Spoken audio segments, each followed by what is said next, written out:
दफ़ा 370 की मनसूखी के बाद जम्मू कश्मीर में असम्बली इंतखाबात मुनक्कद न होना यहाँ की सियासी जमातों की साख्त को कमज़ोर कर रहा है। लीडरान के इनखला की वजह से 25 साल पुरानी PDP तकरीबन अब ख़त्म होती दिखी जा रही है। पीपल्स कॉन्फ्रेंस का दायरा बढ़ गया है, वहीं नेशनल कॉन्फ्रेंस का बुनियादी मंशूर यानी जम्मू कश्मीर की खुदमुख्तारी का बयानिया ही तब्दील हुआ है। अल्ताफ़ बुखारी की अपनी पार्टी ने भी कोई बड़ा कमाल नहीं दिखाया। इस बीच वादी में अगरचे बेशतर लोग सियासत से अब दिल बर्दाश्त लग रहे हैं, ताहम इस बदलती सियासी सूरत-ए-हाल में कुछ ऐसे नौजवान भी हैं जो सियासी जमातों में शामिल हो रहे हैं। इस ज़िम्मन में ETV भारत ने 3 नौउम्र मर्द व ख़वातीन के साथ बात की, जिन्होंने दफ़ा 370 की मनसूखी के बाद मुख्तलिफ सियासी जमातों में शमूलियत की है। ये जानना चाहा कि इस बदलते सियासी मंजर में वो अपने सियासी मुस्तकबिल को कैसे देख रहे हैं। मैं कम्युनिकेशंस एंड PR का स्टूडेंट था, अपनी नौकरी करता था दिल्ली में। मैंने तो पिछले 4-5 साल बड़े चैलेंजेस देखे हैं पॉलिटिक्स में, लेकिन इससे बहुत कुछ सीखने को भी मिलता है। लेकिन जब आप इस फील्ड में आते हो तो 2 ही ऑप्शन आपके पास हैं, या तो आप साइड लाइन में बैठ के सिर्फ एक कमेंट कर पाते हो, ठीक है, क्रिटिसाइज कर पाते हो, या तो आप उसमें आ जाएं और देख लीजिए जो आप क्रिटिसाइज करते हैं साइड लाइन्स पे बैठ के, जब आप उस फील्ड में आते हो तो आप खुद कंट्रीब्यूट कीजिए।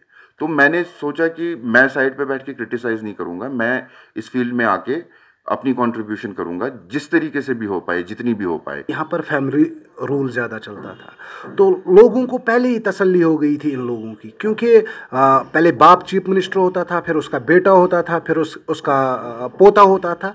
तो इन चीज़ों से जो इंटरेस्ट था यहाँ के नौजवानों में वो ख़त्म हो गया था।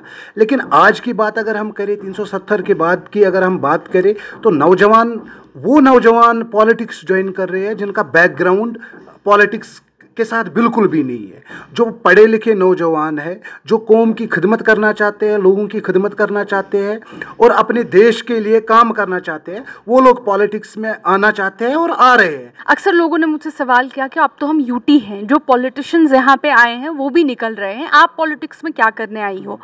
और मेरा जवाब यही था कि पॉलिटिक्स में आप हमेशा पावर ग्रैब करने के लिए नहीं आते हो। पॉलिटिक्स में कभी कभार आप अपने लोगों की बात करने आते हो, एक लीगल तरीके से, कॉन्स्टिट्यूशनल तरीके से, एक डेमोक्रेटिक तरीके से आप अपनी आवाज़ सामने रखने आते हो। अक्सर जब हमें बात करने, हमारे लिए जो बात करने के एवेन्यूज़ हैं उनको बंद कर दिया जाता है। अगर हम किसी तरह की बात करते हैं तो हम पे तोहमतें लगाई जाती हैं।